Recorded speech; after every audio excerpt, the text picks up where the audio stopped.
प्रिय विद्यार्थियों, मैं डॉक्टर प्रतिमा कुशा, सह आचार्य संस्कृत, बाबू शोभाराम राजकीय कला महाविद्यालय।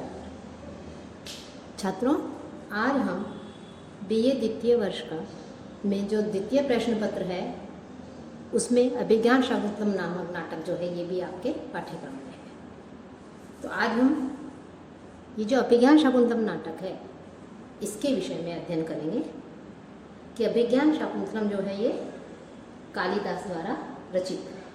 ये कालिदास संस्कृत साहित्य के अमर कवि हैं और उनका स्थान विश्व के जो उत्कृष्ट कोटि के कवि हैं उन कवियों में गिना जाता है। और उन्होंने वैसे तो बहुत से ग्रंथों की रचना की है, लेकिन उसमें जो उनका नाट्य कृति जो है उनकी अभिज्ञान शाकुंतलम, इसकी विश्व के कोने में, चाहे कोई भी कोना हो, तो विश्व के कोने कोने में उसकी प्रशंसा सुनी जाती है। नाटक क्या है? नाटक काव्य का रूप है।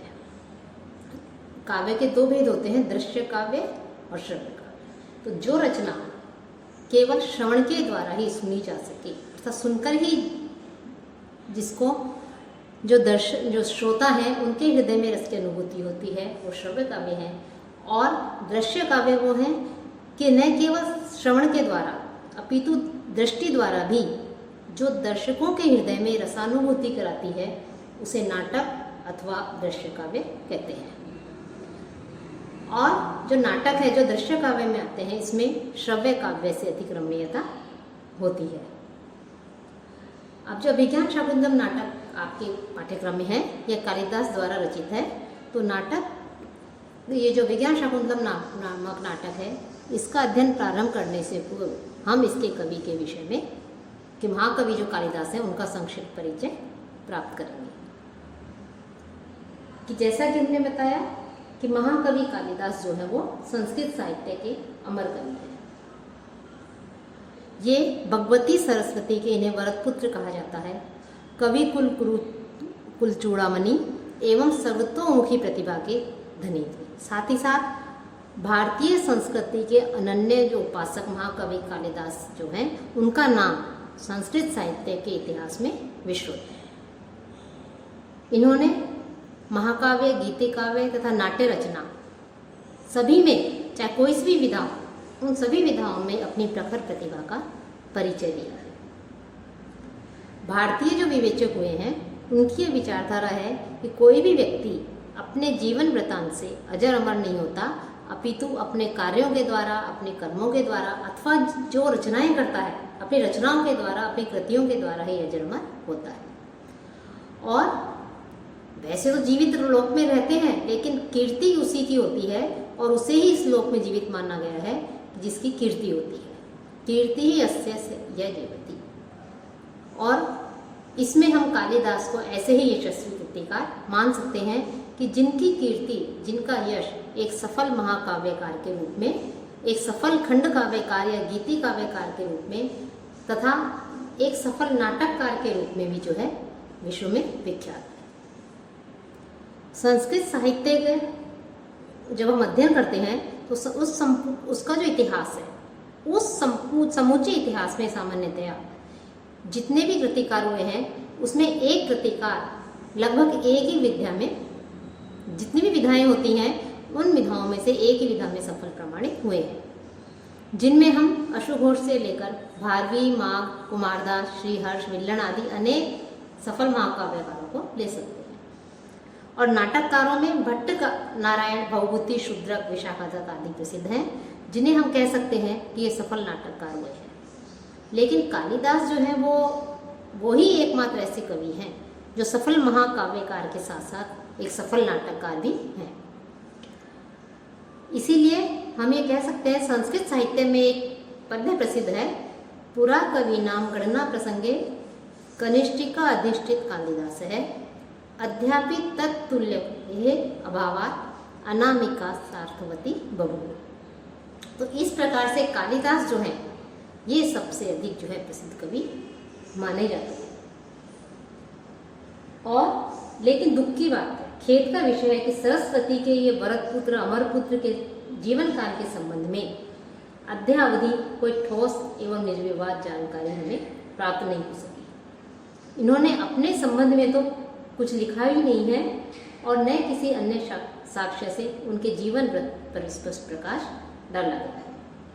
ऐसी परिस्थितियों में हमें भारतीय वाङ्मय के अंतर्गत यत्र तत्र बिखरा हुआ जो कुछ भी इनके विषय में अंतर साक्ष्य बाह्य साक्ष्यों पर में से जो कुछ भी मिलता है उसी में से लेकर के हमें इनके जीवन वृत्त के विषय में जानकारी मिलती है। इनके समय का निर्धारण हम अनुमान लगा सकते हैं उसके विषय कि देववाणी संस्कृत के अमर महाकवि कालिदास के जीवन चरित्र के विषय में हमें प्रामाणिक रूप से कुछ नहीं मिलता, इसलिए वह जो कुछ भी कहा जाता है इनके विषय में माना गया है वो अधिकतर आनुमानिक है।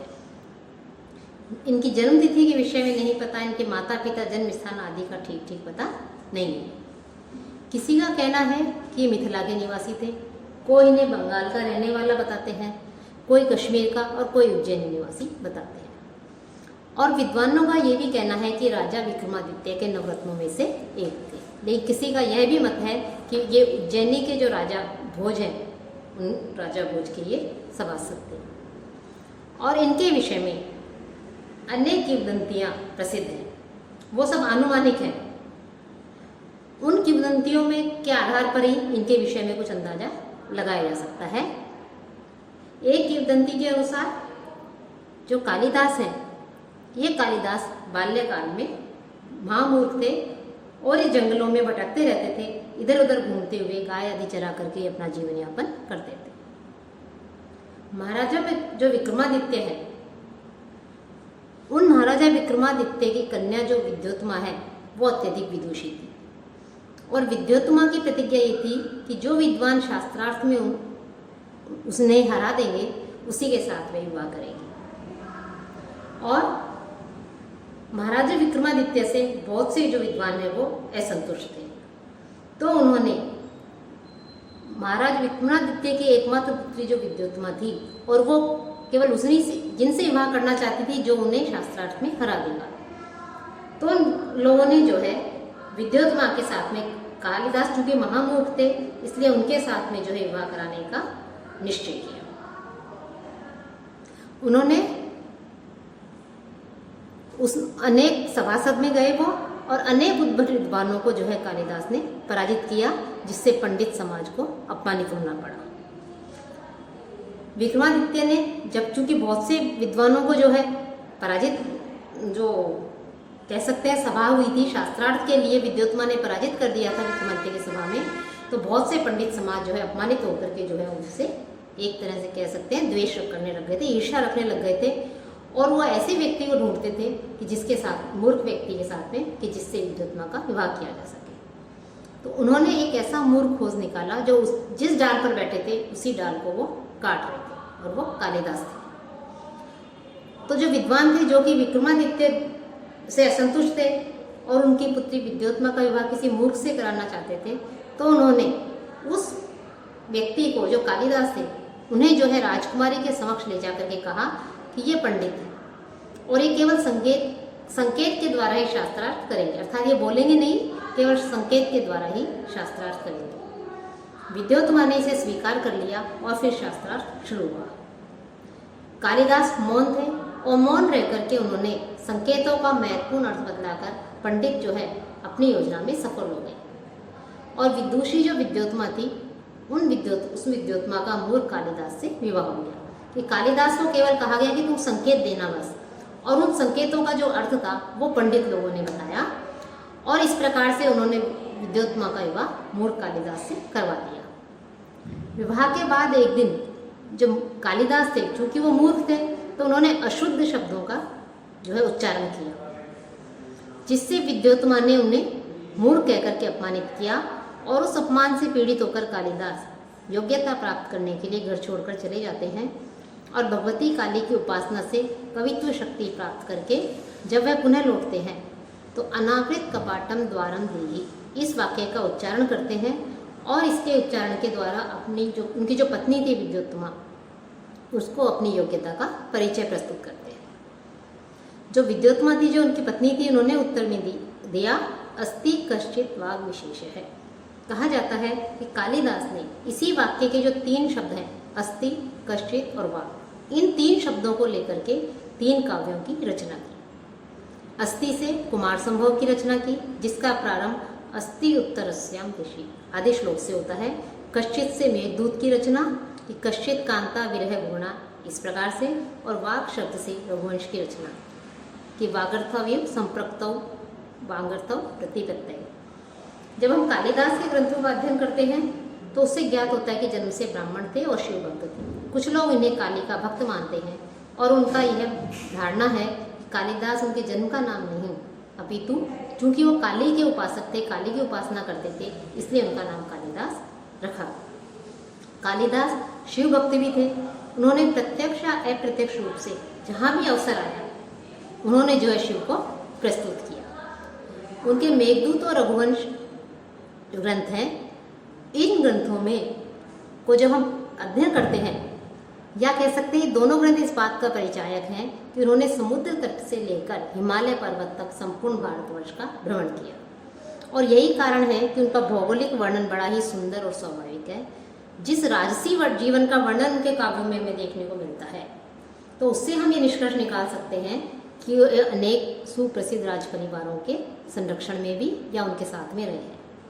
उन्हें वेदों का ज्ञान था, दर्शनों का, उपनिषदों का, साथ ही साथ रामायण, महाभारत, गीता, पुराण, आयुर्वेद, संगीत शास्त्र, व्याकरण, ज्योतिष, छंद, काव्य शास्त्र आदि लगभग सभी शास्त्रों का गंभीर अध्यापन जो है उन्होंने किया। कालिदास एक उच्च कोटि के विद्वान थे, जिनकी रचनाएं अथवा उनके नाम से विख्यात अन्य रचनाएं उनकी बहुज्ञता को, उनकी विद्वता को सिद्ध करती हैं। इन संस्कृत साहित्य में अनेक महाकवि ऐसे हुए हैं जिनके जन्म स्थान में स्थिति काल के विषय में आज भी विद्वान एकमत नहीं है। उसी क्रम में कालिदास के स्थिति काल का जो प्रश्न आता है वो भी एक जटिल और विवादग्रस्त प्रश्न रहा है। भारतीय जनश्रुति के आधार पर कालिदास महाराज विक्रमादित्य का नवरत्नों में से थे। इन विक्रमादित्य का समय विभिन्न विद्वानों ने विभिन्न काल में निर्धारित कर कालिदास का जो स्थिति काल है वो 6ठी शताब्दी ईस्वी से लेकर प्रथम शताब्दी ईस्वी पूर्व तक माना है, और उनकी स्थिति काल को लेकर के 2 मत मुख्य रूप से प्रचलित हैं, प्रथम शताब्दी ईस्वी पूर्व और चतुर्थ शताब्दी ईस्वी पूर्व। प्रथम मत को अधिकांश विद्वान भारतीय विद्वान मानते हैं और द्वितीय मत को अधिकांश विदेशी विद्वान मानते हैं। साथ ही और भी उदाहरण दिए जाते हैं कि चंद्रगुप्त द्वितीय का समकालीन भी उन्हें माना जाता है कालिदास को, और उन्हीं जो चंद्रगुप्त थे उन चंद्रगुप्त जो है उनके समकालीन मानने के पीछे जो है और भी प्रमाण, ठोस प्रमाण भी दिए गए हैं। उन्हें भी कालिदास जो है वो विक्रमादित्य के आश्रित भी माने जाते हैं। तो इस प्रकार से ये भी माना जाता है कि वो विक्रमादित्य के आश्रय में रहे थे। उनके अनेक ग्रंथ हैं, मालविका अग्निमित्र, तो इसमें जो है कालिदास को अग्निमित्र का समीपवर्ती सिद्ध करता है। रघुवंश में कालिदास ने सूर्यवंशी राजाओं के चरित्र का वर्णन किया है, उन राजाओं को अपना चरित्र नायक बनाया है, इसलिए उन्हें महेंद्रादित्य और विक्रमादित्य जो है जो कि सूर्यवंशी थे, साथ ही रघुवंश के दिलीप और रघु का वर्णन भी उन्होंने किया है।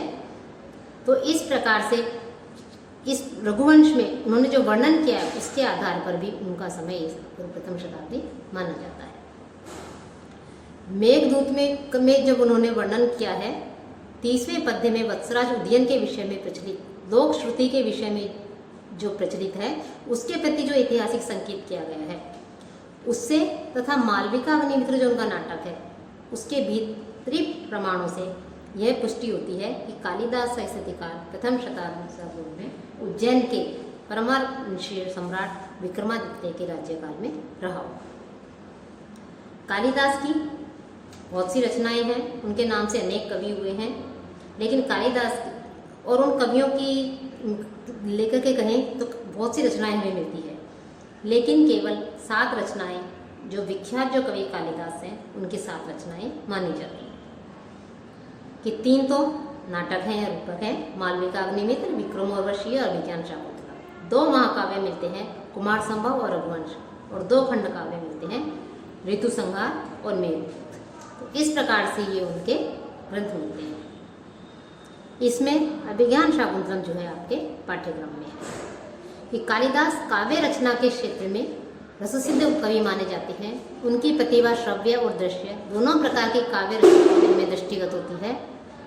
कालिदास ने केवल शब्द शास्त्र में अपितु व्याकरण, धर्मशास्त्र, दर्शन शास्त्र, अलंकार शास्त्र आदि में भी निपुण थे। उनकी जो उपमाएं मिलती हैं उनके काव्यों में, वो प्रायः सभी शास्त्रों के उपमान उसमें उपलब्ध हो जाएंगे।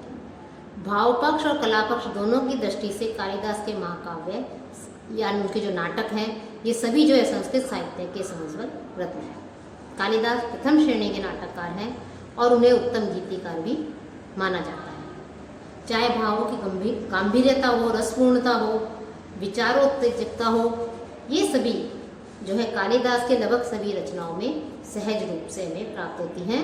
और कालिदास का जो प्रथम स्थान है संस्कृत साहित्य में, वो जो है हम कह सकते हैं वो निर्विवाद। तो इस प्रकार से संक्षेप में जो है कालिदास के विषय में हमने जो है इसमें वर्णन किया। अब जो उनके द्वारा रचित जो नाटक है अभिज्ञान शाकुंतलम, यह अभिज्ञान शाकुंतलम नामक नाटक जो है ये आपके पाठ्यक्रम में है। इसकी जो कथा वस्तु है, इस अभिज्ञान शाकुंतलम का जो कथानक है वो महाभारत के शकुंतलोपाख्यान से लिया गया है और ये कवि की ही प्रतिभा है और उनकी सृजन में ही कल्पना है महाकवि कालिदास की कि उन्होंने महाभारत की नीरस एवं शुष्क कहानी को सरसता एवं गरिमा प्रदान की है। इन्होंने महाभारत का जो शकुंतलोपाख्यान को आधार बनाकर ही अभिज्ञान शाकुंतलम जो है इसकी रचना की है।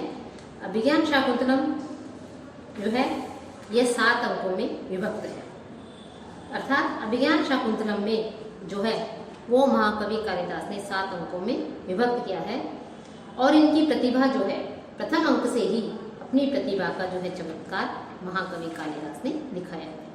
तो ये जो 7 अंक है, ये 7 अंक जो है आपके पाठ्यक्रम में है। और अभिज्ञान शाकुंतलम का जो नामकरण इन्होंने रखा है, तो हम ये कह सकते हैं कि महाकवि जो है वो अपने काव्यों या नाटकों का नामकरण या तो नायक नायिका के नाम पर करते हैं अथवा वर्ण विषय या किसी घटना विशेष के आधार पर जो काव्य अथवा नाटक की केंद्र बिंदु होती है उसको लेकर के इसकी रचना करते हैं। कि अभिज्ञान शाकुंतलम में दुर्वासा के शाप से विस्मृत शकुंतला का स्मरण जो नायक दुष्यंत होता है उसको मुद्रिका रूप अभिज्ञान के द्वारा होता है, इसलिए इस नाटक का नाम अभिज्ञान शाकुंतलम है। अभिज्ञायते अनेन इति अभिज्ञानम, अभि उपसर्ग पूर्वक ज्ञा धातु से कर्ण अर्थ में लुट प्रत्यय करने पर अभिज्ञान बनता है। शकुंतलाम अविधिकृत्य कृतम नाटकम शाकुंतलम, कि इस प्रकार से जो शकुंतला है उसका विषय नाटक है शकुंतला विषयक वह नाटक जिसमें अंगुलियक रूपी अभिज्ञान प्रधान है। कि इसमें अभिज्ञान होती है अर्थात याद आता है, उसको स्मरण होता है मुद्रिका को देखकर दुष्यंत को शकुंतला का, इसलिए इसका नाम जो है अभिज्ञान शाकुंतलम रखा गया है। और यह जो है 7 अंकों में विभक्त है। तो अगले व्याख्यान में हम जो है अभिज्ञान शाकुंतलम के प्रथम अंक से जो है प्रारंभ करेंगे।